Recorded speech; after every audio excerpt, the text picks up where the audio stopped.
Jésus parcourait toute la Galilée, enseignant dans les synagogues, prêchant la bonne nouvelle du royaume et guérissant toute maladie et toute infirmité parmi le peuple. Sa renommée se répandit dans toute la Syrie. On lui amenait tous ceux qui souffraient de maladies et de douleurs de divers genres, des démoniaques, des lunatiques, des paralytiques, et il les guérissait. Une grande foule le suivit de la Galilée, de la Décapole, de Jérusalem, de la Judée et d'au-delà du Jourdain.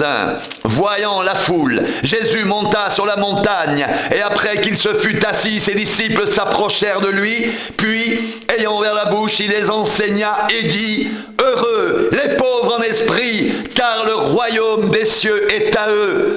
Heureux les affligés, car ils seront consolés. Heureux les humbles de cœur, car ils hériteront la terre. Heureux ceux qui ont faim et soif de la justice, car ils seront rassasiés.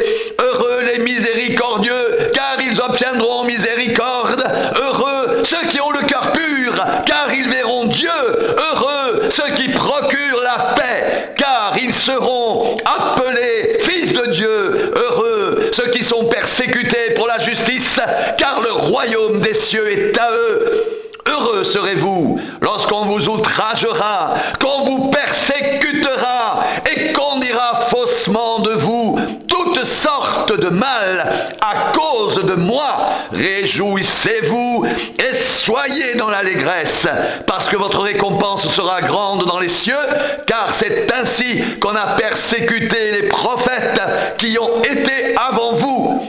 Vous êtes le sel de la terre, mais si le sel perd sa saveur, avec quoi la lui rendra-t-on? Il ne sert plus qu'à être jeté dehors et foulé aux pieds par les hommes.